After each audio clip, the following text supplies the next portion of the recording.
Dual behaviour, है ना। जो डी ब्रॉगली है वो क्या कहते हैं, डुअल नेचर के बारे में बताते हैं। ठीक है, बताते हैं कि हमारे पास जो सब्सटेंस है ना, उसके दो नेचर हो सकते हैं। वो पार्टिकल की तरह भी बिहेव कर सकता है एंड वो वेव की तरह भी प्रॉपर्टी शो कर सकता है।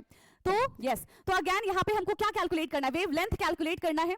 बट क्या क्या चीजें हमको दे रखी है, हमें यहाँ पे chlorophyll present in the green leaves of the plant absorb light at this hertz, यानी कि हमें बेटा यहाँ पे क्या दे रखा है, यस हमें यहाँ पे क्या दे रखा है, फ्रीक्वेंसी दे रखी है ना। हमें यहाँ पे न्यू दे रखा है, कितना है nu, 4.620 into 10 raise to the power 14 hertz. ठीक है, 4.602 into 10 raise to the power 14 hertz. ठीक है, ये हमारा क्या हो गया, ये हमारी फ्रीक्वेंसी हो गई। ठीक है, एंड स्पीड ऑफ लाइट कितनी होती है, 6.49 into 10 raise to the power -7 into 10 raise to the power 9 is equal to 649 nanometre. ठीक है, क्या वैल्यू आ रही है, 649 नैनोमीटर हमारी वैल्यू आ रही है। N pentane has greater boiling point than neopentane, ऐसा क्यों है, क्योंकि n pentane is a straight chain molecule, है ना, which covered large surface area, and neopentane is highly branch molecule और कॉम्पैक्ट मॉलिक्यूल है, इसी वजह से इसका बॉइलिंग पॉइंट कम हो जाएगा। So hello class 11th, welcome to Zenith Guru Pathshala. मैं हूं निकी पंडित एंड हम कर रहे हैं मोस्ट इंपॉर्टेंट क्वेश्चंस। ठीक है, टोटल कितने क्वेश्चन करने हैं हमको, 40 क्वेश्चन करने हैं। एंड लास्ट क्लास में हम ऑलरेडी 25 मल्टीपल चॉइस क्वेश्चन कर चुके हैं एंड आज की क्लास में हम करने जा रहे हैं सब्जेक्टिव क्वेश्चन, जहां पे आपके पास थियरी भी रहेगी एंड न्यूमेरिकल भी रहेंगे। लेकिन यहां पे आपको एक चीज क्या ध्यान रखनी है, कैलकुलेशन वाला पार्ट आपका रहेगा। मैं आपको नो डाउट मैं आपको बता दूंगी कि हमारा फाइनल आंसर क्या आने वाला है, बट मल्टीप्लिकेशन डिवीजन का काम ये आपका रहेगा, ये आपकी जिम्मेदारी रहेगी। ठीक है, क्योंकि एग्जाम में देखो कॉन्सेप्ट तो हम बता ही देंगे, है ना, लेकिन किस तरीके से कैलकुलेशन करना है, जब तक आप खुद से कैलकुलेशन करके नहीं देखेंगे तब तक आपका आंसर नहीं आ पाएगा एंड कैलकुलेशन में ही बहुत सारे बच्चों के मार्क्स कट जाते हैं। ठीक है, तो मैं नहीं चाहती कि आपके मार्क्स कटे। डोंट यूज कैलकुलेटर, क्योंकि एग्जाम में अलाउड नहीं होगा। ठीक है, खुद से अपने हाथों से प्रैक्टिस कर करके आपको आंसर लेकर आना है। Okay, so let's start today's class and आज का क्वेश्चन हमारा क्वेश्चन नंबर 26 से हम स्टार्ट करेंगे till question number 40. So are you ready? Yes? क्या आप तैयार हैं क्वेश्चंस करने के लिए? So let's start. And आज की क्लास का हमारा पहला क्वेश्चन क्या है, according to the de Broglie the matter should exhibit dual nature, dual behaviour, है ना। जो डी ब्रॉगली है वो क्या कहते हैं, डुअल नेचर के बारे में बताते हैं।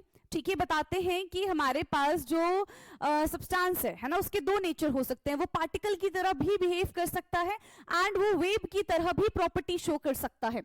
तो however a cricket ball of the mass 100 gram does not move like a wave when it is thrown by a bowler at a speed of 100 km per hour. Calculate the wavelength of a ball and explain why it does not shows wave nature. तो यहाँ पे हमें ball, है ना, cricketer ने क्या किया, bowler ने क्या किया, बॉल को फेंका। ठीक है, कितने स्पीड से बॉल को फेंक रहे हैं, ये 100 किलोमीटर पर आवर की स्पीड से बॉल को फेंक रहे हैं।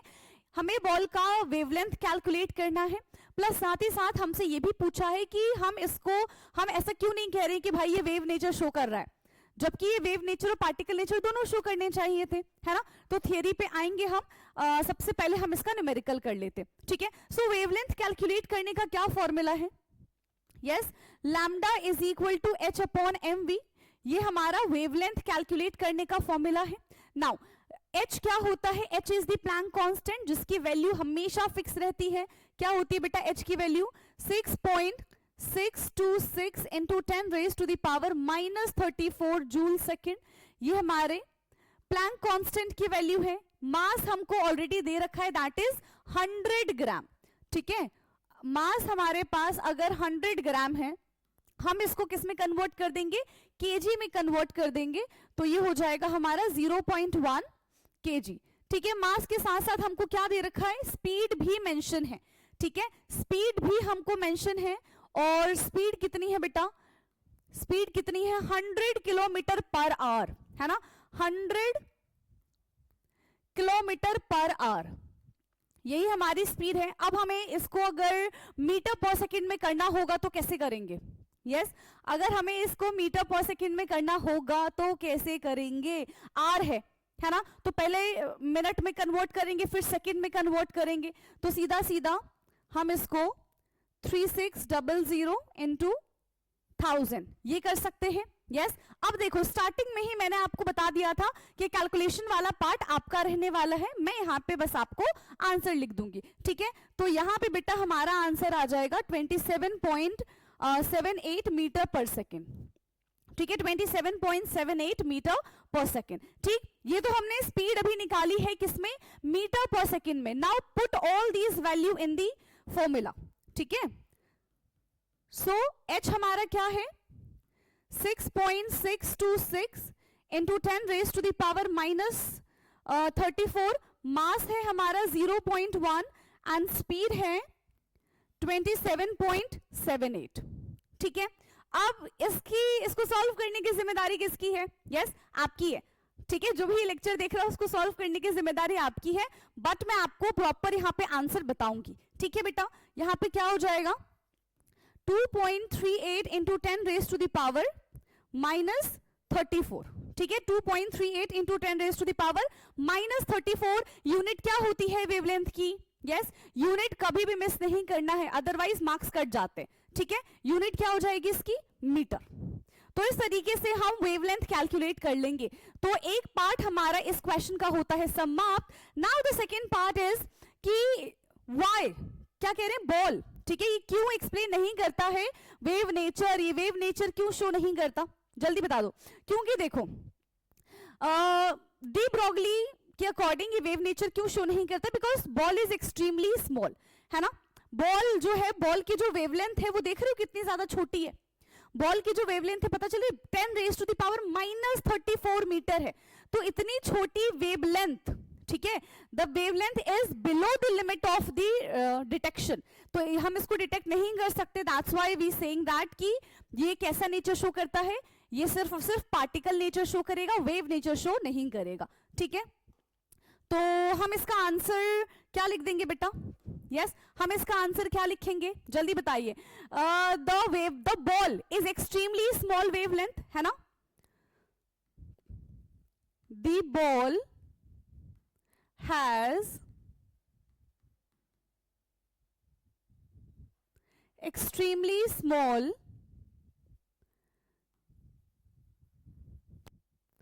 wavelength, कितनी है 10 raise to the power minus 34 metre, कितनी छोटी है बेटा 10 raise to the power minus 34, ये बहुत ज्यादा छोटी वैल्यू है, ठीक है। Such a tiny wavelength, such a tiny wavelength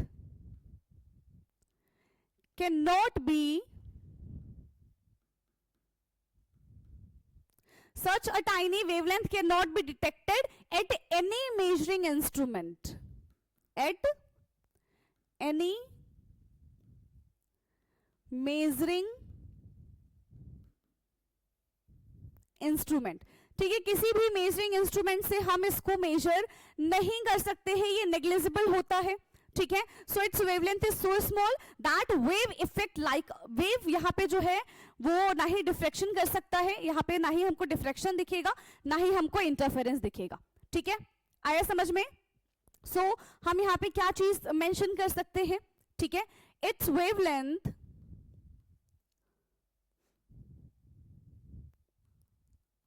is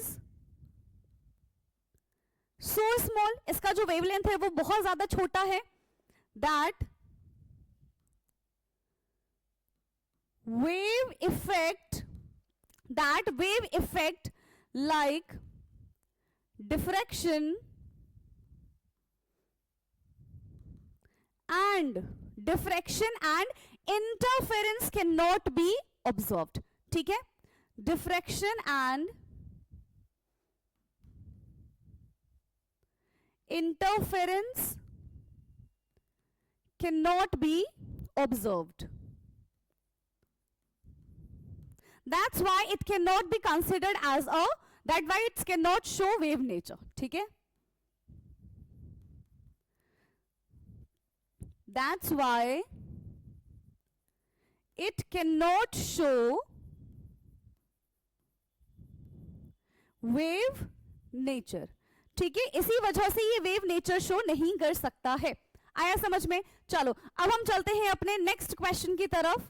ठीक है, सो क्वेश्चन 27 है, chlorophyll present in a green leaf of the plant absorb light at 4.620 into 10 raised to the power 14 hertz. Calculate the wavelength of radiation in nanometer. हमें यहाँ पे wavelength calculate करना है। किसमें calculate करना है? नैनोमीटर में कैलकुलेट करना है। And which part of the electromagnetic spectrum does it belong to? And ये किस इलेक्ट्रोमैग्नेटिक स्पेक्ट्रम से बिलोंग करता है? यस, तो अगेन यहाँ पे हमको क्या कैलकुलेट करना है? वेवलेंथ कैलकुलेट करना है। बट क्या क्या चीजें हमको दे रखी है? हमें यहाँ पे chlorophyll present in the green leaves of the plant absorb light at this hertz, यानी कि हमें बेटा यहाँ पे क्या दे रखा है? यस, हमें यहाँ पे क्या दे रखा है? फ्रीक्वेंसी दे रखी है ना? हमें यहाँ पे न्यू दे रखा है। कितना है nu? 4.620 into 10 raise to the power 14 hertz. ठीक है, 4.602 into 10 raise to the power 14 hertz. ठीक है, ये हमारा क्या हो गया? ये हमारी फ्रीक्वेंसी हो गई। ठीक है, एंड स्पीड ऑफ लाइट कितनी होती है? यस, स्पीड ऑफ लाइट कितनी होती है? 3 into 10 raise to the power 8 metre पर second. 3 into 10 raise to the power 8 metre पर सेकेंड, ये हमारे यहाँ पे स्पीड ऑफ लाइट हो जाएगी। नाउ वेवलेंथ कैसे कैलकुलेट करेंगे? Lambda is equal to c upon wavelength. ऐसा ही होता है? यस, होता है कि नहीं होता है? पढ़ा था हमने? नहीं पढ़ा था? पढ़ा था ना? Lambda is equal to c upon, यहां पे न्यू हो जाएगा। एंड सी की वैल्यू कितनी है बेटा? फिक्स है। देखो आपको क्वेश्चन में दी जाती है तो बहुत अच्छी बात है, नहीं दी जाती है तो आपको पता होना चाहिए कि speed of light 3.0 into 10 raise to the power 8 ही होती है। ठीक है, बस पुट कर दो 3 into 10 raise to the power 8 metre पर second upon 4.620 into 10 raise to the power 14 hertz. तो क्या इस तरीके से हमारा वेवलेंथ कैलकुलेट हो जाएगा? जल्दी बता दो, क्या इस तरीके से हमारा वेवलेंथ कैलकुलेट हो जाएगा? क्या आएगा वेवलेंथ यहाँ पे? यस, क्या आएगा वेवलेंथ? यहाँ पे 8 है, यहाँ पे 14 है, यानी कि माइनस में आ जाएगा, है ना? So 6.49 into 10 raise to the power, कर दो सब्ट्रैक्ट, -7 मीटर। ये हमारा बेटा यहां से वेवलेंथ आएगा। लेकिन हमारा आंसर किस में आया है? हमारा आंसर आया है मीटर में। बट हमसे क्वेश्चन किस में पूछा था? नैनोमीटर में हमसे क्वेश्चन पूछा था। So 1 nanometre is equal to 10 raise to the power -9 metre होता है। ठीक है, 1 nanometre is equal to 10 raise to the power -9 metre होता है। अब क्या करें? यस, क्या कर सकते हैं? नैनोमीटर में कन्वर्ट करना है, इस पूरी वैल्यू को 10 रेज टू द पावर 9 से मल्टीप्लाई कर दो। ठीक है, 10 रेज टू द पावर 9 से क्या कर देंगे बेटा? मल्टीप्लाई कर देंगे, तो हमारा आंसर कितना आ जाएगा? कर दे 6.49 into 10 raise to the power -7 into 10 raise to the power 9 is equal to 649 nanometre. ठीक है, क्या वैल्यू आ रही है? 649 नैनोमीटर हमारी वैल्यू आ रही है। तो एक पार्ट तो हमने बेटा इसका कंप्लीट कर लिया, राइट? एक पार्ट हमारा इसका पूरी तरीके से कंप्लीट होता है, that is 649 nanometre. Now which part of the electromagnetic spectrum does it belong to? कौन से पार्ट से बिलोंग कर रहा है ये? यस, कौन से पार्ट से बिलोंग कर रहा है? तो 649 किसकी रेंज होती है? यस, देखो ये विजिबल है, एंड अगर हम कलर की बात करें तो इतने रेंज में हमको रेड कलर दिख जाता है, इतने वेवलेंथ में हमको बेटा रेड कलर दिखता है। ठीक है, so the radiations belong to visible region. The radiations belong to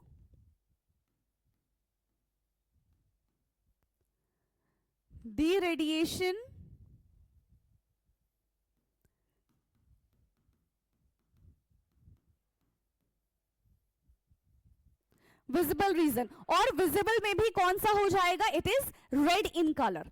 ठीक है, विजिबल में भी हम क्या हो जाएगा? ये रेड कलर शो करेगा। ओके, ठीक है। नाउ नेक्स्ट क्वेश्चन पे आते हैं। ओके, तो ये हमारा है ऑर्गेनिक का क्वेश्चन। नाउ यहां पे कह रहे हैं कि right the IUPAC name of the following compound, हमें इसका IUPAC नेम लिखना है, ठीक है।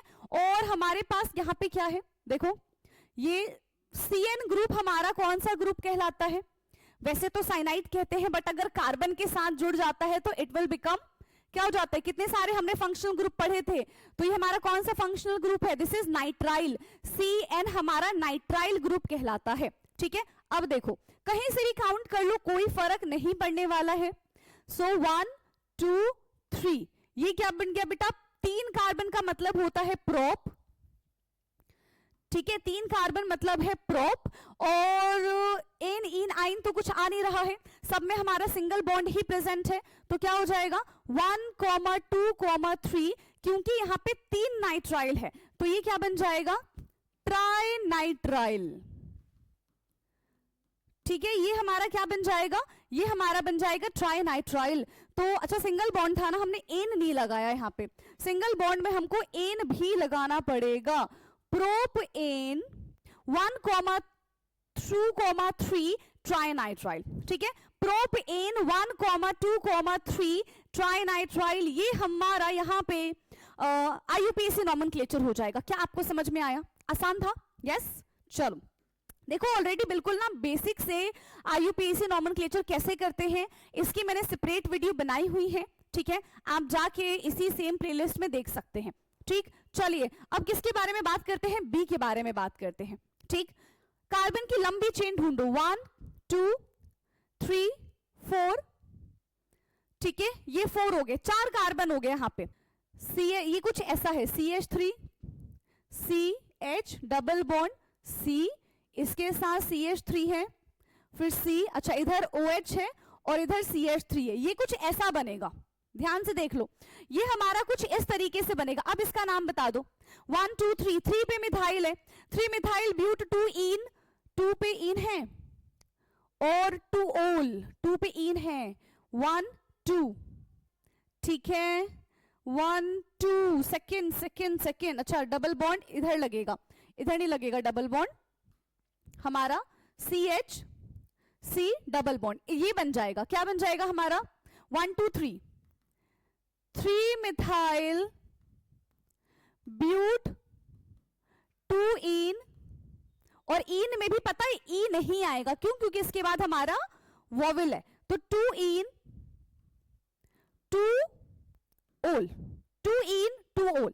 ये हमारा इसका IUPAC नॉमेनक्लेचर हो जाएगा, ठीक है, 2 इन 2 ओल। बढ़े आगे, नाउ थर्ड वन के बारे में बात करते हैं, ये देख लो कितने कार्बन है, देखो यहाँ पे डबल बॉन्ड प्रेजेंट है और यहीं पे हमारा फंक्शनल ग्रुप है, तो यहीं से हम काउंटिंग करना शुरू कर देंगे, 1 2 3 4 5 6 7 8, चलो नाम बता दो इसका जल्दी जल्दी, फटाफट से इसका IUPAC नॉमेनक्लेचर बता देंगे, क्या हो जाएगा, ये CH3 ये लिख दिया, इससे ये हमारा CH2 जुड़ा हुआ है, ठीक है, इससे ये हमारा CH2 जुड़ा हुआ है, इससे ये हमारा CH2 जुड़ा हुआ है, इससे कुछ इस तरीके का जुड़ा हुआ है, ये कार्बन है और यहां पे ना ये डबल बॉन्ड करके CH2 ग्रुप लगा दिया, ठीक है, फिर ये वाला हमारा CH है, double bond CH C double bond OH, कुछ इस तरीके का कंपाउंड यहां पे बनाया गया है, ठीक है, कुछ इस तरीके का कंपाउंड यहां पे बेटा हमारा बनाया गया है, ठीक है। अब देखो कार्बन काउंट करेंगे 1 2 3 4 5 6 7 8, ऐसे अगर हम काउंट करें तो हमारे पास कितने कार्बन आ रहे हैं, 8 कार्बन आ रहे हैं, है ना, 8 कार्बन आ रहे हैं। डबल बॉन्ड कहां कहां प्रेजेंट है, एक डबल बॉन्ड 2 पे हमारा प्रेजेंट है और एक डबल बॉन्ड इधर हमारा प्रेजेंट है 4 पे, ठीक है, 4 पे प्रेजेंट है, तो ये क्या हो जाएगा, ये आई थिंक कुछ तो यहाँ पे गड़बड़ है, मेरे ख्याल से ये CH होना चाहिए था और ये कुछ इस तरीके से होना चाहिए था, ठीक है, ये हमारा कुछ इस तरीके से बनेगा, तो इसको हम क्या बोल सकते हैं, ऑक्ट 2 इन अल, ये इसका नॉमेनक्लेचर हो जाएगा अगर यहाँ पे सिंगल बॉन्ड प्रेजेंट है तो। नाउ इसके बारे में बात करते हैं, ये तो हमारा बेहद आसान है, ठीक है, ये क्या हो जाएगा, देखो जहां पे OL है उसको हम कैलकुलेट कर ले, ठीक है, कितने कार्बन प्रेजेंट है हमारे पास, रहेगा 2 ये एल्कोहल है, ठीक है, अगर देखो ये हमारा सेकेंड कार्बन से कनेक्ट है तो ये हमारा कौन से कार्बन से कनेक्ट होगा, थर्ड कार्बन से कनेक्ट होगा, ठीक है। अगर हमारा सेकेंड कार्बन से कनेक्ट है तो ये हमारा थर्ड कार्बन से कनेक्ट हो जाएगा, ठीक। तो कितने कार्बन हो गए, 1 2 3 4, क्या बन जाएगा, ब्यूट 2 इन, है ना, ब्यूट 2 पे हमारा इन है, 2,3 पे हमारे 2 ओल प्रेजेंट है, 2,3 पे हमारे 2 ओल प्रेजेंट है, ओके। नाउ चलिए नेक्स्ट क्वेश्चन है हमारा क्वेश्चन नंबर 29। सो क्वेश्चन 29 क्या है, give a brief account for the following statement, ठीक है। N pentane has greater boiling point than neopentane, चलो n pentane has greater boiling point than neopentane, ऐसा क्यों है, क्योंकि n pentane is a straight chain molecule, है ना, which covered large surface area and neopentane is highly branched molecule और compact molecule है, इसी वजह से इसका boiling point कम हो जाएगा, ठीक है। सो ए में हम लिखेंगे n pentane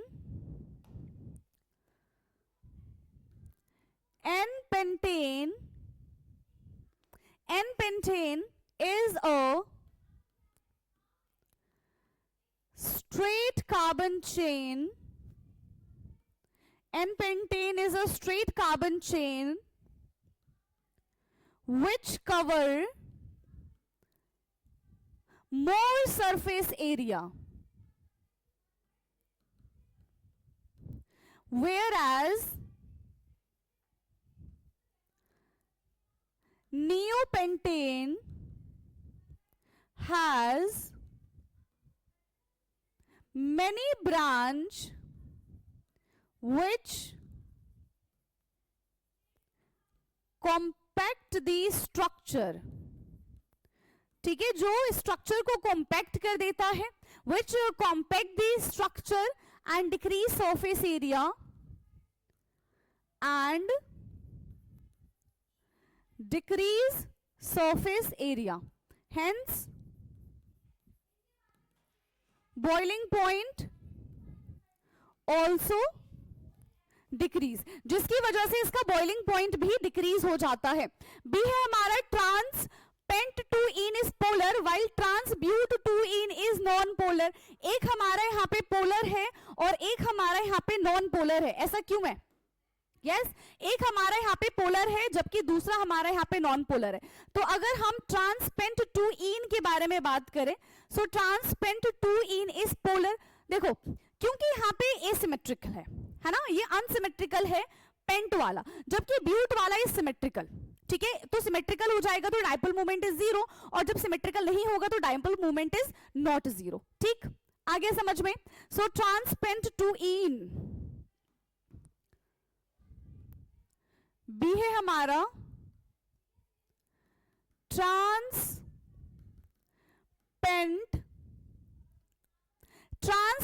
2-ene is polar as it is asymmetrical, ठीक है। ये कैसा होगा हमारा, ये हमारा एसिमेट्रिकल हो जाएगा। So due to the presence of extra alkyl group on one side, है ना, due to presence of one extra alkyl group, one extra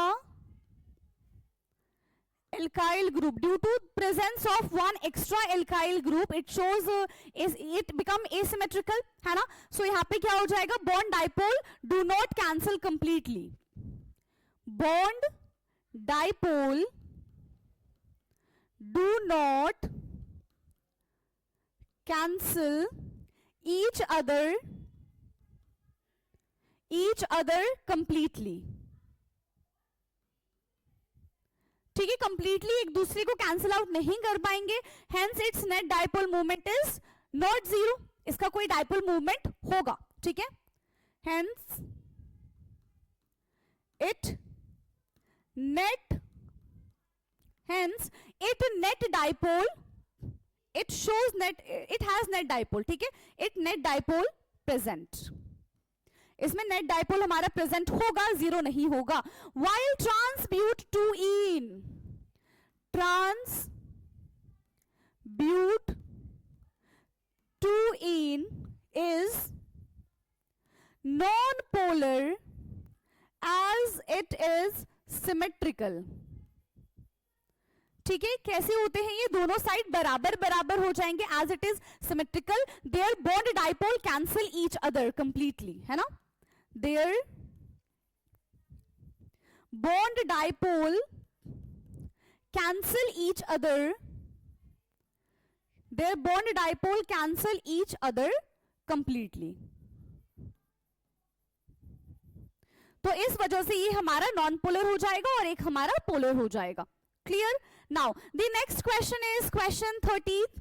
Write the structural formula of 4-chloro-2-pentane and how are free radical carbocation and carboanion produced. ठीक है, free radical carbocation and free radical carboanion कैसे बनता है, but उससे पहले हमें इसका structure बनाना है. 4-chloro-2-pentene का तो 1 2 3 4 5 एंड 4 पे क्लोरो है एंड 2 पे हमारा इन बन जाएगा. So this is the structure. ठीक है, ये हमारा बेटा स्ट्रक्चर बन जाएगा. यहां पे आप CH3 कर लो, यहां पे आप H कर लो, यहां पे आप H कर लो, यहां पे आप H कर लो, यहां पे आप CH3 कर लो. ठीक है. Now, how far free radical carbocation and carboanion are produced? तो carbocation and carboanion कैसे प्रोड्यूस होते हैं? Free radical carbocation and free radical carboanion के बारे में बात करें. सबसे पहले फ्री रेडिकल के बारे में बात करते हैं, है ना. पहला है हमारा फ्री रेडिकल. तो ये हमने लास्ट क्लास में भी सीखा था. जब होमोलिटिक क्लीवेज होता है, ठीक है, जब होमोलिटिक क्लीवेज होता है तब यहाँ पे फ्री रेडिकल बनता है. ठीक है. So free radical form, it form due to homolytic cleavage. It form due to homolytic cleavage, है ना. एंड किसमें ये हमको शो होते हुए नजर आता है? सब्स्टिट्यूशन रिएक्शन में. जैसे कि RX, ठीक है, किसके साथ रिएक्ट कर रहा है? Not RX. यहां पे हमारा अगर मिथेन ले ले, हम प्रोपेन ले ले, कुछ भी ले लेते हैं, है ना. जैसे मान लो CH4 हो गया तो Cl2 के साथ रिएक्ट करेगा इन प्रेजेंस ऑफ सनलाइट, तो ये हमारा CH3Cl बन जाएगा, साथ ही साथ HCl बन जाएगा. लेकिन यहाँ पे उससे पहले फ्री रेडिकल शो होगा. क्लोरीन क्लोरीन के बीच में होमोलिटिक क्लीवेज होता है, तो ये एक फ्री रेडिकल बनाएगा और ये दूसरा फ्री रेडिकल बनाएगा और इस तरीके से ये चलता रहेगा. ठीक है, तो इस तरीके से हमारा फ्री रेडिकल बनता है. नाउ इधर ये हमें डिस्कस करना पड़ेगा. फ्री रेडिकल के बाद हम बात करते हैं, सेकेंड है हमारा कार्बोकेटायन. कार्बोकेटायन, तो कार्बोकेटायन कैसे बनता है? Any idea? यस, कार्बोकेटायन का फॉर्मेशन बेटा कैसे होता है? तो कार्बोकेटायन फॉर्म होता है हेट्रोलिटिक क्लीवेज से, है ना. When heterolytic cleavage is done. जब हेट्रोलिटिक क्लीवेज होता है तब जाके कार्बोकेटायन का फॉर्मेशन होता है. जैसे कि RX है, इसका ब्रेकडाउन होगा तो ये R positive plus X negative में कन्वर्ट हो जाएगा. हेयर R पॉजिटिव इज क्या बन जाएगा बेटा? R positive. दोनों एक ही चीज में सिखा देती हूँ क्योंकि दोनों हेट्रोलिटिक क्लीवेज से ही बनता है, चाहे हमारा कार्बोकेटायन हो चाहे हमारा कार्बोअनायन हो. तो ये हमारा बन जाता है कार्बोकेटायन. ठीक है, बट इसको हम कार्बोअनायन नहीं बोलेंगे. कार्बन के ऊपर नेगेटिव चार्ज इज कॉल्ड कार्बोअनायन. ठीक है, इतना याद रखना. RX, अब याद रखना कि X बार बार यहाँ पे हेलोजन नहीं हो सकता है. ठीक है, कोई सा भी हमारा ग्रुप यहाँ पे X हो सकता है. ठीक है, तो R क्या बन जाएगा हमारा? This is carboanion. ठीक है, तो कार्बोकेटायन एंड कार्बोएनायन दोनों के दोनों हमारे कब बनते हैं? जब हेट्रोलिटिक क्लीवेज होता है तब बनता है. ठीक है, नेक्स्ट क्वेश्चन पे आ जाए अब हम. चलिए बढ़िया, नेक्स्ट क्वेश्चन है हमारा question number 31. So calculate the volume of water required to dissolve 0.1 gram lead chloride to get a saturated solution. KSP हमको दे रखा है. ठीक है, KSP गिवन है हमको और mass of PbCl2 that is 0.1 ग्राम हमको दे रखा है. चलिए, तो अगर हम PbCl2 का ब्रेकडाउन करते हैं बेटा तो हमें क्या मिल जाएगा? Pb2 पॉजिटिव एंड कितने क्लोरीन मिलेंगे? 2 क्लोरीन मिल जाएगा. 2Cl नेगेटिव ये हमको यहां से मिल जाएगा, ठीक है। Pb2 पॉजिटिव की अगर हम बात करें, ठीक है, तो it is equal to S and whereas Cl negative किसके बराबर हो जाएगा हमारा, 2S के बराबर हो जाएगा। क्या अब आप इसका KSP कैलकुलेट कर पाएंगे, जल्दी बता दो। यस मैम कर लेंगे। कैसे करते हैं लेकिन, KSP is equal to Pb2 positive and यहां पे क्या बन जाएगा, जो स्टोइकियोमेट्रिक कोएफिशिएंट है वो एज अ पावर आ जाएगा Cl2, ठीक है। Pb की वैल्यू हमने क्या रखी थी, दैट इज S, यही होगा, ये हमारा S है, ये हमारा 2S की पावर 2 हो जाएगा। और KSP की वैल्यू ऑलरेडी गिवन है, that is 3.2 into 10 raise to the power 8, 3.2 into 10 raise to the power 8। आपको S निकालना है, ठीक है, आपको क्या निकालना है, S निकालना है। So 3.2 into 10 raise to the power 8 is equal to क्या हो जाएगा, 2S क्यूब हो जाएगा, नहीं 2 2 4, तो 4S क्यूब हो जाएगा हमारा, 4S क्यूब हो जाएगा, not square, 4S cube. So S cube is equal to 3.2 into 10 raise to the power 8 upon 4, ठीक है, ये आ जाएगा। And S is equal to 3.2 into 10 raise to the power 8 divided by 4, और इसका अब हमारा हो जाएगा 1/3, ठीक है। तो जब आप इसको सॉल्व करोगे तो आपका आंसर कितना आ जाएगा, 1/3 का, ये हमारा बन जाएगा 2 into 10 raise to the power -3, 2.0 into 10 raise to the power -3, ये आपकी S की वैल्यू आ गई, ठीक है। ये किसकी वैल्यू आ गई, आपकी S की वैल्यू आ गई है। और क्या बोल रहे हैं, calculate the volume of water, हमें वॉल्यूम ऑफ वाटर कैलकुलेट करना है यहाँ पे, ठीक है। हमें क्या कैलकुलेट करना बेटा, वॉल्यूम ऑफ वाटर कैलकुलेट करना है। कैसे कैलकुलेट करेंगे, देखो इतनी चीजें आ गई हैं, हमने यहां से S निकाल लिया। नाउ अब टोटल PbCl2 बनाने के लिए कितनी चीजें हमको चाहिए होंगी, जल्दी बता दो। PbCl2 कैसे बनेगा,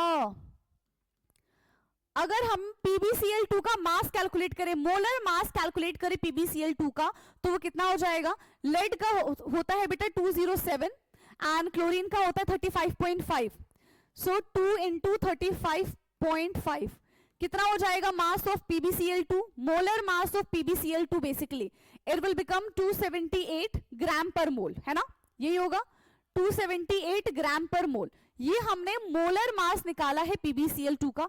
ऐसे ही अब हम गिवन मास से मोल्स निकाल लेंगे। गिवन मास कितना है, 0.1, तो क्या हम इससे मोल्स कैलकुलेट कर सकते हैं, यस, हम इससे मोल्स कैलकुलेट कर सकते हैं, ठीक है। एंड वेट, अगर ये शिफ्ट हो जाता है, नहीं हो रहा है, रुको,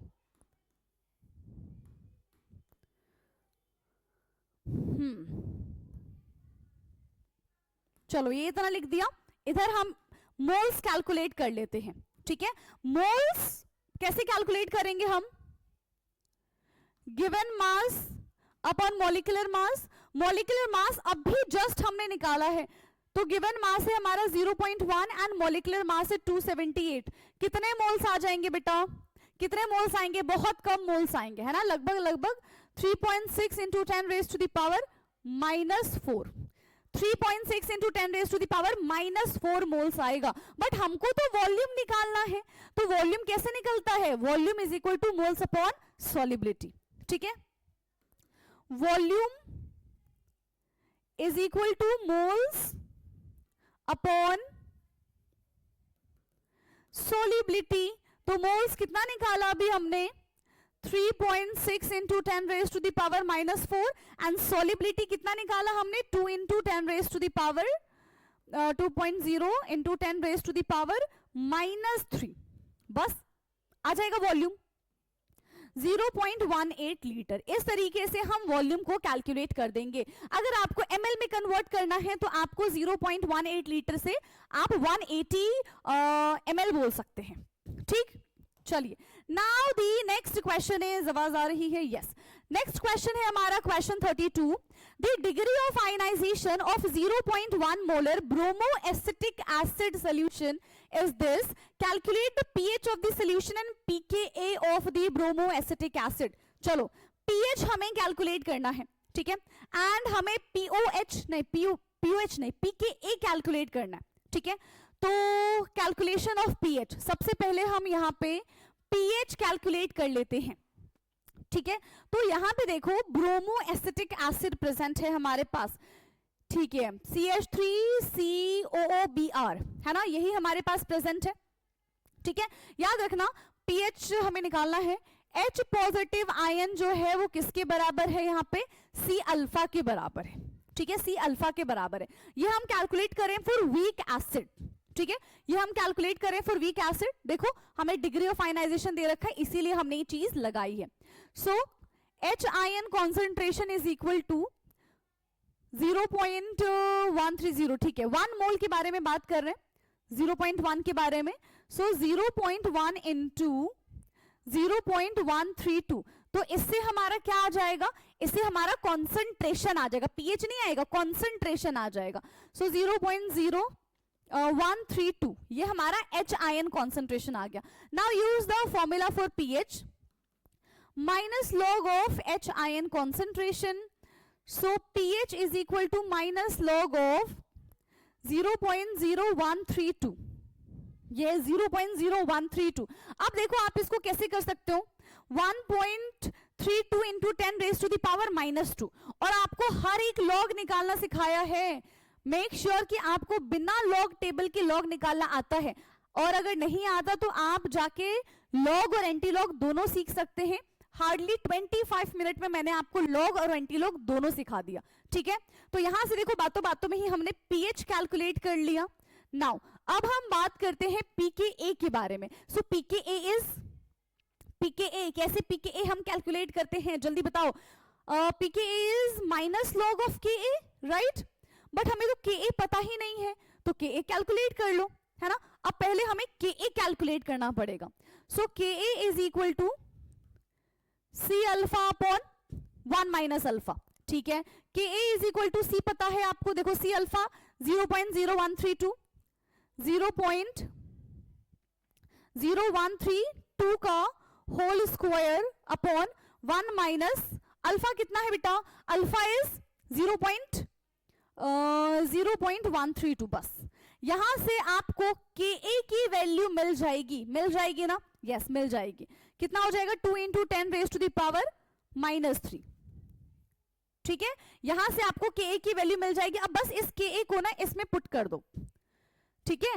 pKa is equal to minus log of 2 into 10 raise to the power -3। देखो ये कैसे सॉल्व होगा, log a इंटू बी, तो log a plus log b से आप इसको सॉल्व कर सकते हो। log 2 की वैल्यू बस आपको पता होनी चाहिए, ठीक है। तो ये आपका आंसर क्या बन जाएगा, यहां से जब आप pKa सॉल्व करेंगे तो बेटा आपका आंसर कितना आ जाएगा, 2.70। आप सॉल्व करके एक बार देखना और मुझे जरूर बताना कि क्या आपका आंसर यही आ रहा है या फिर कुछ गड़बड़ हो गया। ओके, नाउ नेक्स्ट क्वेश्चन है हमारा क्वेश्चन 33।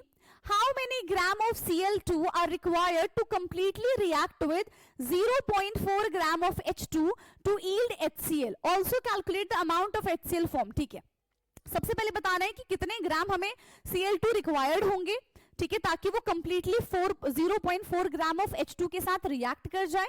एंड दूसरे में कह रहे हैं कि हमें HCl का कितना अमाउंट का फॉर्मेशन हुआ है वो भी बताना है। ठीक है, तो रिएक्शन लिख ले पहले हम, H2 plus Cl2 give 2HCl, है ना। 1 मोल हाइड्रोजन से 1 मोल क्लोरीन और हमें 2 मोल प्रोडक्ट मिलेगा। ठीक है, यानी कि अगर हम 1 मोल हाइड्रोजन यूज करते तो भी हमें 2 मोल प्रोडक्ट मिलेगा, और अगर हम 1 मोल क्लोरीन यूज करेंगे तो भी हमें 2 मोल प्रोडक्ट यूज मिलेगा। दोनों के मोल्स निकाल लेते हैं। ठीक है, मोल्स ऑफ H2, ठीक है, moles of H2, given mass कितना है बेटा H2 का, गिवन मास कितना है 0.4 ग्राम है, 0.4 ग्राम, और मास कितना हो जाएगा 2 हो जाएगा, तो कितना हो जाएगा, बहुत कितना हो जाएगा, कट जाएगा ये इससे, है ना, इंटू 10 कर दें, जल्दी जल्दी बोलो क्या कर दें, हाँ 10 कर देते ना, तो ये हमारा 0.2 मोल आ जाएगा। यही आएगा कि नहीं आएगा, जल्दी जल्दी बता दो मुझे। अब हम क्लोरीन के बारे में बात करते हैं। देखो अभी बताया था 1 मोल H2 रिएक्ट करेगा 1 मोल ऑफ क्लोरीन के साथ, है ना, तो 1 mole H2 react with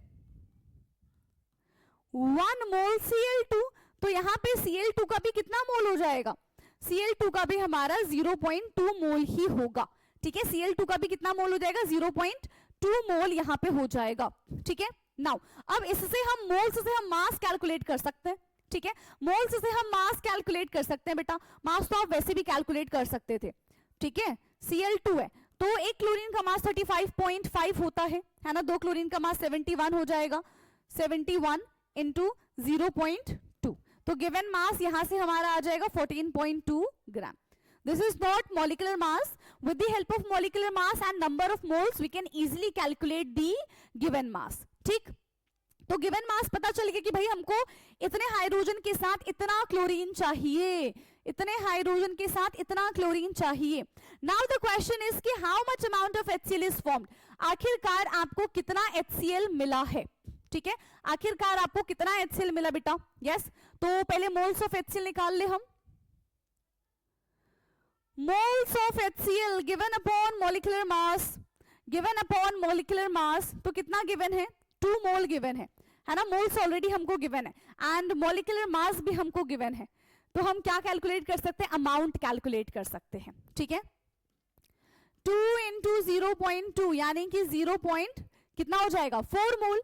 already question में हमें नहीं गिवन था, है ना, नहीं गिवन था, ठीक है। और मास कितना होता है HCl का?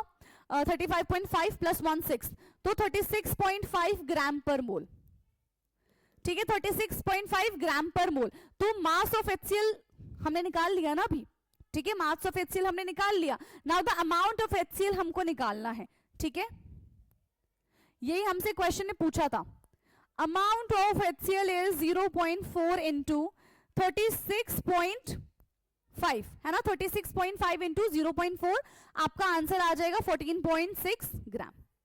तो Cl2 इतना यूज होगा और इतना हमें प्रोडक्ट मिलेगा, इतना हमको HCl का फॉर्मेशन होते हुए नजर आएगा, ठीक है। बढ़े आगे अब हम। नाउ क्वेश्चन 35 है, 1 mole of solution of NaNO3 has a density this, calculate its molality. Directly formula लगा लो, ठीक है, डायरेक्टली आप यहाँ पे फॉर्मूला लगाएंगे और आंसर को निकाल लेंगे, ठीक है। मोलालिटी का फॉर्मूला क्या होता है? मोलालिटी का फॉर्मूला क्या होता है? Number of moles of solute, क्योंकि ये हमारा मोलालिटी है, किसमें हो जाएगा? kg of solvent, kg of solvent. Molarity होता तो हम यहाँ पे वॉल्यूम के बारे में बात करते। अब देखो क्या कह रहे हैं? 1 मोल, यानी कि number of mole is already given to us, that is 1 mole. अब kg ऑफ सॉल्वेंट हमको नहीं दिया हुआ, बट हमको डेंसिटी दी गई है, तो क्या डेंसिटी से हम मास निकाल सकते हैं? जल्दी बता दो, क्या डेंसिटी से हम मास निकाल लेंगे? ऑफ कोर्स निकाल सकते हैं, ठीक है, ऑफ कोर्स निकाल सकते हैं। सो डेंसिटी बेटा हमको दे रखी है, density is equal to 1.25 gram, ठीक है, और density is equal to mass per volume. अब हमें वॉल्यूम चाहिए, ठीक है, अब हमको क्या चाहिए बेटा? वॉल्यूम चाहिए। अगर हम 1 लीटर के बारे में बात करते हैं, सो दैट इज 1000 ग्राम, ठीक है, मॉलिक्यूलर मास दे रखा है, ठीक है, दैट इज 1000 ग्राम, है ना। तो 1000 ग्राम में कितना मास हो जाएगा? Mass of solution, mass of solution is equal to 1000 into 1.25, तो कितना बन जाएगा ये हमारा? 1250, ठीक है, मास ऑफ सोल्यूशन इज 1250 ग्राम। ये हमारा बेटा सोल्यूशन का मास है, ठीक है। अब सॉल्वेंट का मास कैसे निकालेंगे? सोल्यूशन के मास में से सॉल्यूट का मास माइनस कर देंगे तो सॉल्वेंट का मास आ जाएगा, ठीक है। तो solvent is equal to solution minus solute. अभी हमने सोल्यूशन का मास निकाला, दैट इज 1250, माइनस सॉल्यूट का मास हमको क्वेश्चन में दे रखा है, दैट इज 85 ग्राम, तो कितना आ जाएगा? यस, 1250 माइनस दिस कितना आ जाएगा? 1165 ग्राम। तो हम क्या करें? ग्राम में दे रखा है, केजी में कन्वर्ट कर दो, 1.165, बस यही वैल्यू उठा के आपको यहां पे रख देनी है, 1.165, क्योंकि केजी में है ना, अदरवाइज आप मल्टीप्लाइड बाय ऊपर 100 कर देते, ठीक है। आगे समझ में? बस अब इतना ही आपको सॉल्व करना है, आपका आंसर आ जाएगा, दैट इज 0.858। यूनिट में आप स्मॉल m भी लिख सकते हैं या फिर मोल पर केजी इनवर्स भी लिख सकते हैं, ठीक है। तो ये था हमारा फाइनल आंसर इस क्वेश्चन के लिए। Now let's move to the question number 35th। A photon of wavelength 40 into 10 raised to the power minus 7 m strike on a metal surface, ठीक है। Work function of a metal is given to us. Calculate the energy of photon, kinetic energy of emission and the velocity of photon। तो ये तीन चीजें हमें calculate करनी है। तो सबसे पहले हम क्या कैलकुलेट करेंगे बेटा? यस, सबसे पहले हम एनर्जी ऑफ फोटोन कैलकुलेट कर लेते हैं। एनर्जी ऑफ फोटोन कैसे कैलकुलेट करते हैं? E is equal to HC upon lambda. ये आपको लर्न करना पड़ेगा, बस सारी की सारी वैल्यू पुट कर दो। H भी पता है आपको, C भी पता है और आपको लैम्डा क्वेश्चन में दिया गया है, ठीक है। डायरेक्ट फॉर्मूला था, तो 6.626 into 10 raise to the power minus 34 joule second, है ना, यही हो जाएगा। और बाद में यूनिट लिख लेंगे, काम करते हैं। Into 3 into 10 raise to the power 8 upon 4 into 10 raise to the power minus 7। तो यहां से आपकी एनर्जी कितनी आ जाएगी ये आप कैलकुलेट करके बताओगे मुझे, ठीक है। 4.97 into 10 raise to the power minus 19 not metre, किसमें है ये, किसमें है ये, हमारा जूल में आ जाएगा, ठीक है। एनर्जी है ना, मीटर में थोड़ी आएगा, जूल में आएगा, ठीक है, जूल में आएगा। आपको क्वेश्चन किस में निकालना था? इलेक्ट्रॉन वोल्ट में निकालना था, ठीक है। तो इलेक्ट्रॉन वोल्ट में आप निकालने के लिए क्या करोगे? यस, इलेक्ट्रॉन वोल्ट में अगर आपको निकालना है बेटा तो आप क्या करोगे? 1.602 से आप डिवाइड कर दोगे, ठीक है। तो अगर आपको इलेक्ट्रॉन वोल्ट में निकालना है 4.97 into 10 raise to the power minus 19 upon 1.602 into 10 raise to the power minus 19 कर देंगे, ठीक है। तो आपका आंसर आ जाएगा 3.10 इलेक्ट्रॉन वोल्ट। आगे एक चीज जल्दी बताइए, क्या आपको यहां से एनर्जी ऑफ फोटोन पता चल गया है? Now the second thing is the kinetic energy of emission. चलिए, काइनेटिक एनर्जी ऑफ एमिशन हमें कैलकुलेट करना है। काइनेटिक एनर्जी ऑफ एमिशन हमें कैलकुलेट करना है, ठीक है। सेकेंड है हमारा काइनेटिक एनर्जी ऑफ एमिशन। कैसे कैलकुलेट करेंगे काइनेटिक एनर्जी ऑफ एमिशन? हाँ, कैसे कैलकुलेट करेंगे? क्या फॉर्मूला हो जाएगा? के kinetic energy is equal to E minus, ये हमारा क्या हो जाएगा? किसकी वैल्यू है ये? 2.13 आपको क्वेश्चन में दे रखा है ना, दिस इज वर्क फंक्शन। आप ऐसे भी मेंशन कर सकते हैं, 5 से भी मेंशन कर सकते हैं, ठीक है। सो काइनेटिक एनर्जी ई की वैल्यू अभी निकाल के बताई है, दैट इज 3.10 माइनस 2.13 आ गया था। बताओ जल्दी, क्या हमारी वैल्यू आ गई है? यस और no? Yes yes, 0.97 electron volt. लेकिन हमें अगर इलेक्ट्रॉन वोल्ट में नहीं चाहिए, किस में चाहिए भाई? हाँ, अगर हमें इलेक्ट्रॉन वोल्ट में ना चाह के हमें जूल में चाहिए होगा तो क्या करेंगे? जिस नंबर से डिवाइड किया था ना उसी नंबर से आपको मल्टीप्लाई कर देना, ठीक है। जिस नंबर से डिवाइड किया था बस आप इस बार उसी नंबर से मल्टीप्लाई भी कर देंगे, ठीक है। उसी नंबर से बेटा आप मल्टीप्लाई कर देंगे तो आपका आंसर आ जाएगा 1.55 into 10 raise to the power minus 19 joule. ये आपकी काइनेटिक एनर्जी आ गई, ठीक है। ये आपकी काइनेटिक एनर्जी आ गई, देख लो इसको फटाफट से, सेकेंड पार्ट को। फिर हम इसके थर्ड पार्ट पे चलेंगे, ओके। नाउ थर्ड पार्ट है हमारा the velocity of photon electron, ठीक है। Velocity of photon electron, velocity of photo electron, है ना। वेलोसिटी ऑफ फोटो इलेक्ट्रॉन के बारे में बात करते तो फॉर्मूला क्या होता है? देखो, kinetic energy is equal to half mv square, है ना। हमें क्या निकालना है? हमें v ही निकालना है। So v is equal to under root of ये जाके ऊपर मल्टीप्लाई हो जाएगा 2 into kinetic energy upon m। यही फॉर्मूला यूज होगा? यस, जल्दी बताइए, क्या यही फॉर्मूला यूज होगा? हाँ। सो क्या काइनेटिक एनर्जी अभी हमने निकाली थी? यस, हमने निकाली थी। कितनी आई थी? 1.55 into 10 raise to the power minus 19। और m क्या रखेंगे हम? हाँ, m क्या रखेंगे बेटा, तो यहां पे हमारे पास क्या है m के लिए, हाँ किसके बारे में बात कर रहे हैं, एक मेटल से इलेक्ट्रॉन निकलने के बारे में बात हो रही है, तो एक इलेक्ट्रॉन का मास हम यहाँ पे पुट कर सकते हैं, that is 9.1 into 10 raise to the power -31 kg। ठीक, अब जब आप इसको सॉल्व करेंगे यहां से वेलोसिटी कितनी आ जाएगी वो मैं आपको बता देती हूं, that is 5.84 into 10 raise to the power 5 metre पर सेकेंड, ये आपकी वेलोसिटी आ जाएगी। ठीक है, देख लो इसको फटाफट से, ये आपकी यहां से वेलोसिटी आ जाएगी and this is your final answer.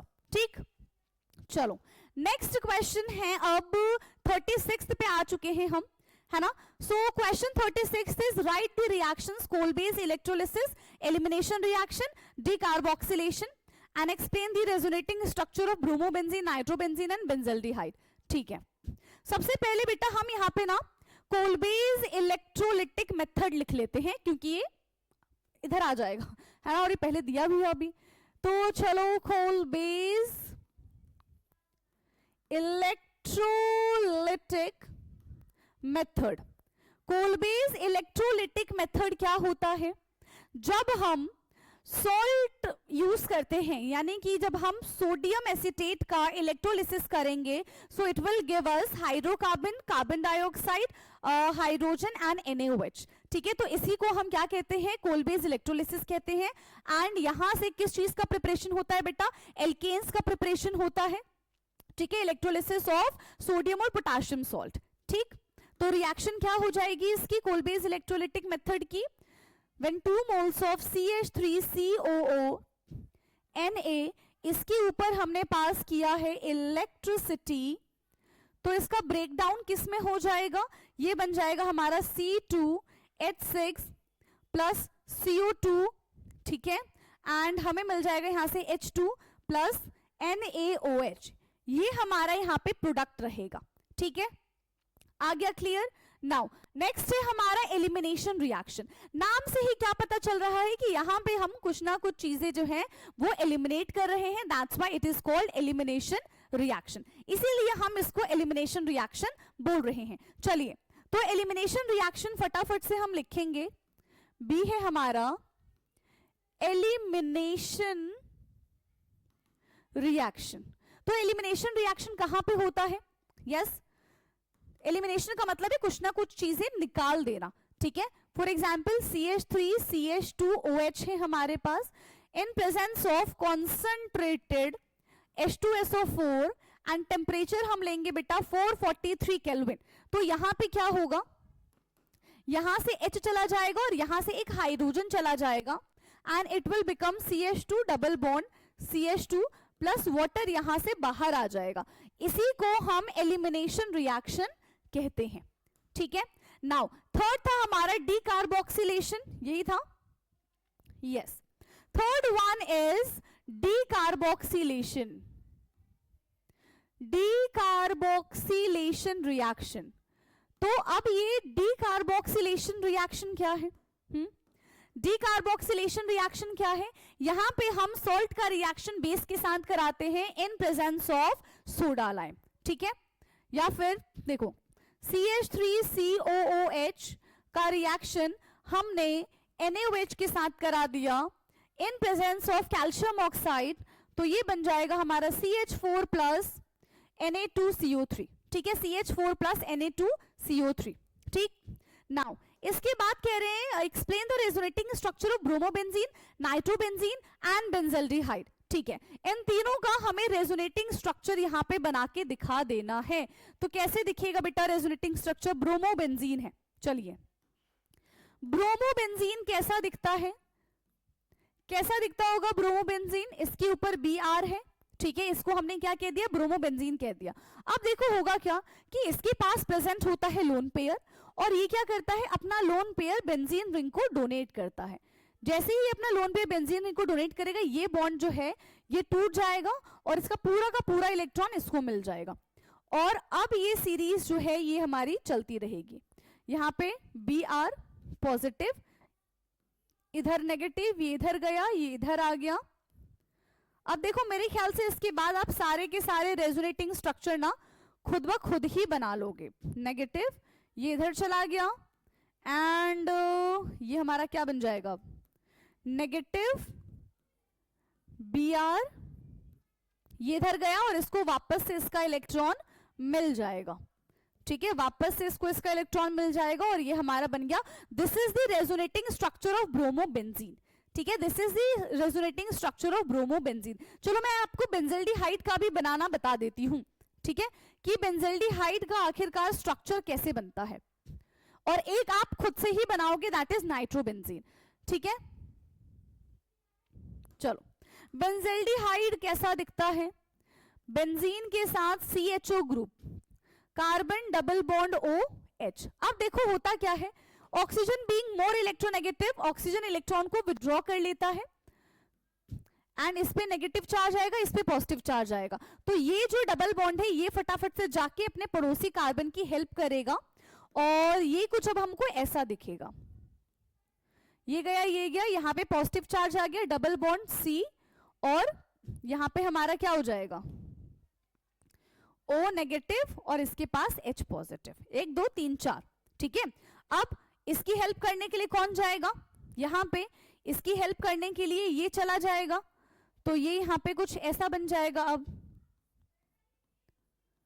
यहाँ पे पॉजिटिव चार्ज है, double bond O, single bond negative H, अब ये इसकी हेल्प करने के लिए आएगा, तो इस बेचारे कार्बन के ऊपर पॉजिटिव चार्ज आ जाएगा, तो यहां पे पॉजिटिव चार्ज है, ये कार्बन O, ठीक है, इस पे नेगेटिव चार्ज, अब ये वापस से आएगा इसकी हेल्प करने के लिए एंड यहां पे अब हमारा क्या बन जाएगा, CHO, बस इस तरीके से इसका रेजोनेटिंग स्ट्रक्चर बनता है, क्लियर है। नाउ नेक्स्ट क्वेश्चन पे आ जाते हैं हम, question 37। So explain how is the electronegativity of the carbon atom related to their state of hybridization in organic compound। so last class में भी हमने पढ़ा था कि electronegativity of the carbon is depend on the state of hybridization। क्यों, क्योंकि hybrid orbital contain different percentage of s character, ठीक है। so this is because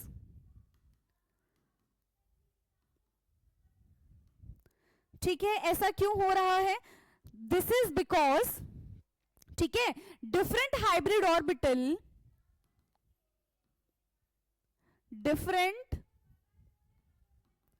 hybrid orbital, this is because different hybrid orbital contain अलग अलग s character present होते हैं, है ना, contain different percentage of s character, different percentage of s character, इनके पास अलग अलग परसेंटेज कैरेक्टर प्रेजेंट होता है, जिसके पास जितना ज्यादा एस कैरेक्टर होगा दैट शोज मैक्सिमम इलेक्ट्रोनेगेटिविटी। ठीक है, जैसे कि हम sp3 के बारे में बात करें तो इसके पास सिर्फ और सिर्फ 25 एस कैरेक्टर प्रेजेंट होता है। ठीक है, अगर हम sp2 के बारे में बात करें तो इसके पास 33.33 एस कैरेक्टर प्रेजेंट होता है। अगर हम sp के बारे में बात करें तो इसके पास 50% एस कैरेक्टर प्रेजेंट होता है। तो जिसके पास 50% एस कैरेक्टर प्रेजेंट होगा, ठीक है, उसके पास क्या हो जाएगा, ज्यादा इलेक्ट्रोनेगेटिविटी हो जाएगा, because s character increase the bonding of electron are held closer to the molecule. क्योंकि एस वाला जो सब्सटेंस होता है, एस जो ऑर्बिटल है वो न्यूक्लियस के बहुत ज्यादा पास होता है। ठीक है, सो क्या लिख देंगे, as the s character increase, as the s character increase, जैसे एस कैरेक्टर यहां पे इंक्रीज होगा, bonding electron are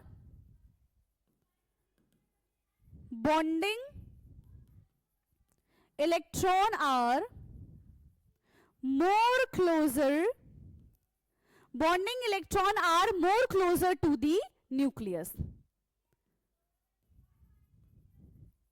bonding electron जो होते हैं वो न्यूक्लियस के ज्यादा पास होते हैं, and this is the reason. क्या ये समझ में आया?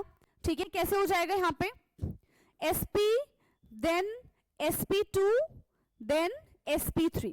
तो फाइनली अब हम 38th क्वेश्चन पे आ रहे हैं, एंड 38th क्वेश्चन है हमारा, क्या हो जाएगा यहाँ पे, कहाँ गया, 38th क्वेश्चन है यहाँ पे, draw the possible resonating structure of this positive, अच्छा, and predict which structure is more stable and give reason for your answer. ठीक है, हमारे पास एक कंपाउंड हमें दे रखा है एंड हमें बताना है कि इसका रेजोनेटिंग स्ट्रक्चर क्या होगा एंड कौन सा रेजोनेटिंग स्ट्रक्चर इसका ज्यादा स्टेबल होगा एंड क्यों। यस, कौन सा रेजोनेटिंग स्ट्रक्चर इसका ज्यादा स्टेबल होगा एंड क्यों होगा, बट उससे पहले हमें स्ट्रक्चर बना लेना है। ठीक है, स्ट्रक्चर बना ले।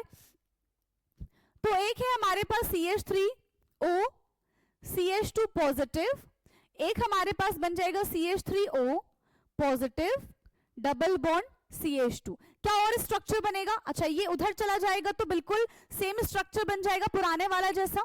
यस, दोनों के दोनों स्ट्रक्चर आपको देख पा रहे हैं। यस, तो देखो सेकेंड स्ट्रक्चर की अगर हम बात करें तो carbon attend a complete octet, है ना, सेकेंड के पास, कार्बन के पास कंप्लीट ऑक्टेट है। ठीक है, तो क्या सेकेंड वाला स्ट्रक्चर हमारा ज्यादा स्टेबल हो जाएगा फर्स्ट वाले से? जल्दी बताओ। यस, फटाफट से बताएंगे क्या हो जाएगा। Which one is more stable? First structure is more stable और the second structure is more stable? First वाला ज्यादा स्टेबल होगा कि बेटा सेकेंड वाला ज्यादा स्टेबल होगा? कैसे पता करेंगे? देखो, ऑक्सीजन के ऊपर पॉजिटिव चार्ज स्टेबल होता है कि नहीं होता? यस, ऑक्सीजन के पास पॉजिटिव चार्ज अगर आता है तो वो ज्यादा स्टेबल होगा कि नहीं होगा? ठीक है, तो क्या हो जाएगा? Which one is more stable? यहां पे हमारा second structure is more stable. ठीक है, सेकेंड स्ट्रक्चर हमारा ज्यादा स्टेबल है as oxygen atom has complete octet.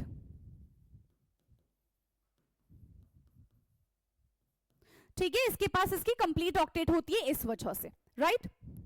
Now next question है, the standard molar entropy of water is this, will the standard molar entropy of water will be more और less than this. ठीक है, तो standard molar entropy हमको water की given है, that is कितना है हमारे पास? 70 जूल। ठीक है, कितना दे रखा है हमको यहाँ पे? 70 जूल पर केल्विन पर मोल। ठीक है, क्या करें अब हम, क्या करें? Yes, standard molar entropy of water ज्यादा होगा कि कम होगा? हाँ, ज्यादा होगा कि कम होगा? सी, स्टैंडर्ड मोलर एंट्रोपी किस पे डिपेंड करता है बेटा? डिग्री ऑफ रेंडमनेस पे डिपेंड करता है ना? कहां गया? Standard molar entropy, standard molar entropy depend upon the, किस पे डिपेंड करता है? डिग्री ऑफ रेंडमनेस पे, डिग्री ऑफ रेंडमनेस। ठीक है, अगर सॉलिड सब्सटेंस है हमारे पास तो देखो ये कितना मूवमेंट शो कर पाएंगे। अगर कोई सॉलिड स्टेट में हमारे पास सब्सटेंस है, ठीक है, तो उसके पार्टिकल्स की स्पीड कैसी होगी? बहुत कम होगी, यानी कि पार्टिकल्स आर हाईली ऑर्डर्ड। यहां पे पार्टिकल्स आर हाईली ऑर्डर्ड, यहां पे जो पार्टिकल्स होगा वो हाईली ऑर्डर्ड होगा।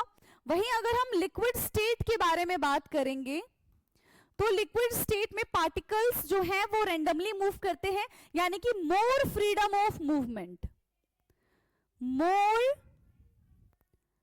फ्रीडम ऑफ मूवमेंट प्रेजेंट होगा, है ना, ज्यादा फ्रीडम प्रेजेंट होगा। तो यहां पे क्या हो जाएगा? कंक्लूजन हम क्या बोल सकते हैं कि लिक्विड का रैंडमनेस ज्यादा होता है एज कंपेयर टू किसके कंपैरिजन में? हाँ, किसी कंपैरिजन में? सॉलिड की कंपैरिजन में।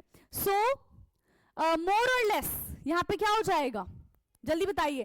Standard enthalpy, standard molar entropy of ice is less than the liquid water. ठीक है, स्टैंडर्ड मोलर एंट्रोपी,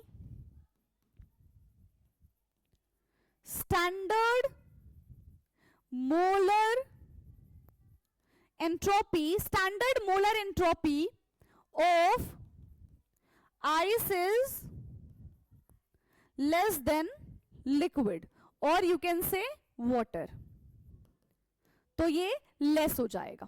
ठीक है. Now finally let's move to the last question of today's class and इसी के साथ हमारे टोटल 40 के 40 क्वेश्चंस हो जाएंगे खत्म. ठीक है. Now, which of the two structures CH3COOH and CH3CO negative is more stabilized by resonance? ठीक है, कौन इसमें से ज्यादा स्टेबलाइज हो जाएगा थ्रू रेजोनेंस? फटाफट से बताएंगे कौन ज्यादा स्टेबलाइज हो जाएगा थ्रू रेजोनेंस. यस, CH3COOH या फिर CH3COOH और नेक्स्ट है हमारा CH3COO नेगेटिव. जल्दी बता दो क्या हो जाएगा बेटा यहाँ पे. यस, देखो अगर हम इसकी बात करें, ठीक है, तो यहाँ पे कंप्लीट डीलोकलाइजेशन होगा नेगेटिव चार्ज का, है ना, एंड रेजोनेंस तो होगा ही होगा.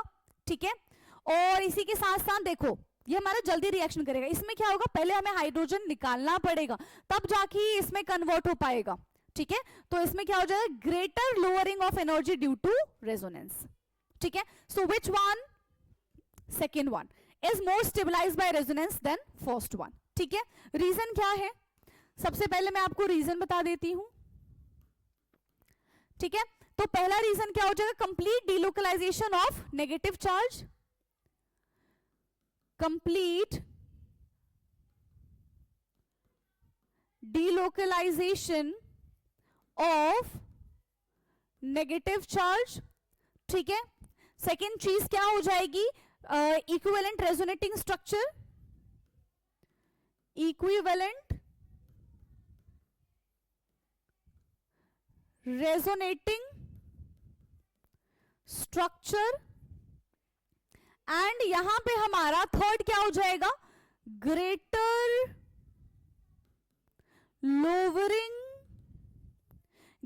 Lowering energy due to resonance. Due to resonance. तो हम क्या बोल सकते हैं, हम ये बोलेंगे कि CH3COO negative is more stabilise. ठीक है, is more stabilise by resonance than, is more stabilise by resonance than CH3COOH. तो ये था हमारा लास्ट क्वेश्चन इस 40 मोस्ट इंपॉर्टेंट क्वेश्चन का. ठीक है, एंड आई होप कि सारे के सारे क्वेश्चंस आपको समझ में आए होंगे. बाकी अगर किसी भी क्वेश्चन में डाउट होता है तो आप कमेंट करके पूछ सकते हैं. बाकी का डिस्कशन अब हम करेंगे अपने नेक्स्ट क्लास में. तब तक के लिए पढ़ते रहिए. Thank you so much.